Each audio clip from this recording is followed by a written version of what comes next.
Саламатсыздар. Кайрадан сиздер менен фитотерапия. Бүгүнкү биздин видеобуздун каарманы сансеверия гүлдөрү. Караңыздар. Кандай сонун сансеверия гүлдөрү.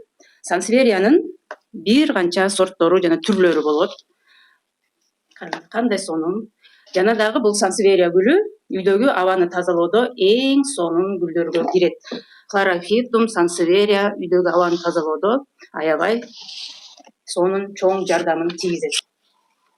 Бүгүн сиздер менен ушул сансеверияны кантип көбөйтөбүз ошол жөнүндө сөз болмокчу. Анда эмесе видеону аянат чейин көрүп, сөзсүз түрдө бул каналды биринчи жолу көрүп жатсаңыз катталып алыңыз жана гүл сүйгөн жакындарыңыз менен бөлүшө кетиңиз. Бул болсо сансеверия лаурента, ушундай желтый каймасы менен болот, узун болуп өсөт жана аябай кооз көрүнөт. Сансевериянын эң кооз сорту десем болот. Дагы бир сорту ушундай сонун болгон, сочный желтый болгон сорту дагы аябай кооз. Караңыздар, карабачы кандай сонун кооз. Андан кийин мына мындай дагы сонун кооз сортулар аябай сонун көрүнөт.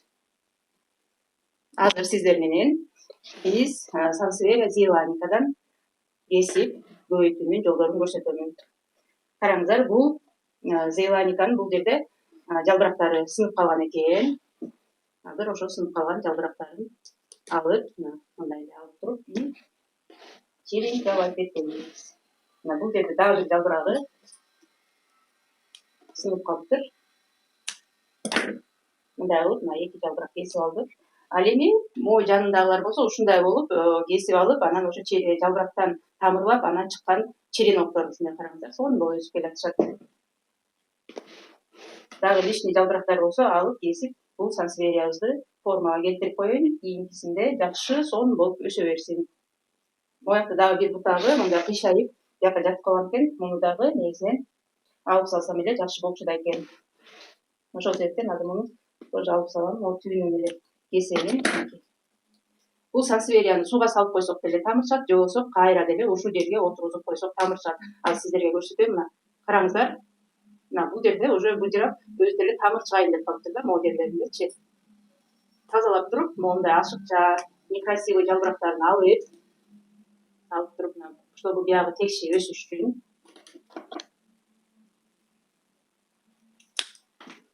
Ушундай алабыз дагы и отургузуп коебуз. Мына бул жеринен тамырлап кете берет. Сансевериянын көбүнчөсү мындай жашыл эле болуп өсө берет го, эч кандай бир коздугу жок деп жактырышпайт. Жок, урматтуулар, антпеңиздер. Бул сансеверия гүлү негизинен үйдөгү абаны тазалоого, үйгө пайда алып келе турган гүлдөрдү өстүрсөңүздөр өзүңүзгө жакшы. Үйдөгү абаны сонун кылып тазалайт. Бул уходу жагынан да өтө жеңил. Сиздерден тамак сурабайт, суу сурабайт дегендей. Анда санда айына бир жолу суугап койсоңор жетиштүү болот да. Сууну дагы көп иче бербейт. Сууну көп куя берсеңиздер, ошончолук тамырына зыян кетирип аласыңар, чирип кетет тамыры. Анткени мунун жалбырактары ушундай катуу, калың болуп, өзүндө сууну сактап тура алат. Көпкө чейин сактап тура алат, өзүн көпкө чейин ошо суу менен камсыз кыла берет. Ошол себептен жана сансевериянын тамырлары анча деле калың болбойт. Ошондуктан бул мындай тамыры дагы өтө чоң болбойт. Тамырлары ичке эле болот да. Жана анча мындай жайылган тамыр болбойт булардыкычы. Ошол себептен суунун буга көп кереги жок. Бирок үйдөгү абаны жакшы тазалайт. Ал эми жалбырагында чаңдарды тряпка менен, ар дайым нын тряпка менен сүртүп койсок, аябай сонун пайда болот. Биздеги жаман нерсенин баарын бул алып бүтүп, анан биз мындай кылып чаңын сүрүп турсак жакшы болот да. Мына кесип алдык азыр.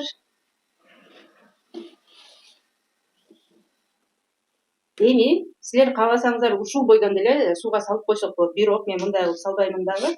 Мен бир канчага кесип салып коемун. Мына ушундай кылып эле кесебиз. Мага ушундай удобный.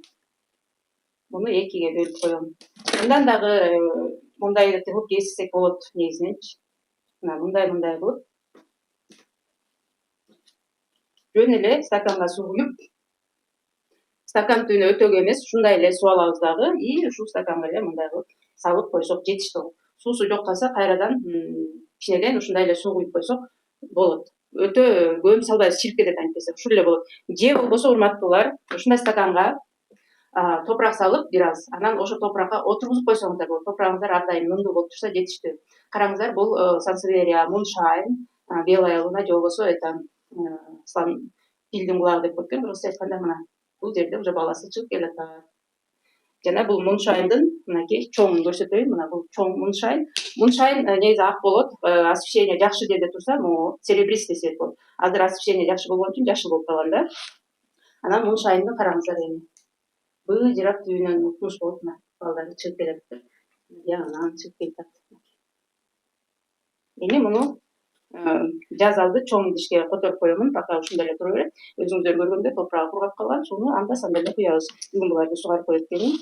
Ал эми муншайн болсо жайында кулап кетип, мындай болуп жалбырактары чийилип тытылып калганда, бул жалбырагын кесип алып, ушундай мына могу жерде жалбырагын ошондой сынып калгандан мындай кылып отургузуп коюп, анан бул нерсе көрдүңүздөр эле, жалбырактан уже деткасы чыгып атат. Ал эми бул жалбырагын да ошентип кесип салсак болот. Бирок азыр пока бул тура берсин. Кийинчерээк мен өзүм кесип, анан формасын жасап алам. Мынакей урматтуулар, ошол сыяктуу эле мына буларды дагы ошол сыяктуу эле бардык сансеверияларды ушинтип өйтсөк болот. Өйтүү жолу өтө оңой. Тамырды да бат берет, и балдары дагы бат эле чыгат булардыкы. Эч кыйналбай эле өлүп да калбайт. Жана үйүңүздөргө өстүрүңүздөр ушундай гүлдөрдү. Муну болсо тоже сууга салып коем, же болбосо азыр бул жерге эле казып кайра ушул жерге эле отургузуп коем. Мынакей. Ушул жерге эле казып отургузуп коем. Сансевериянын аябай булуп бүт таштайын.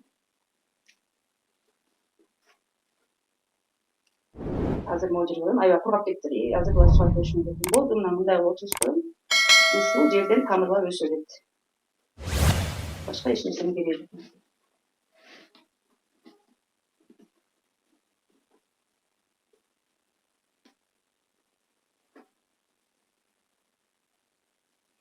Ушундай кооз сортторунан алып алып, үйүңүздөргө кооздук катары дагы өстүрсөңүздөр абдан сонун. Анда эмесе бул видео сиздерге пайдалуу болгон болсо, комментарийге өз пикириңиздерди жазып, жүрөк жөнү басып, жана жакындарыңыз менен бөлүшө кетиңиз.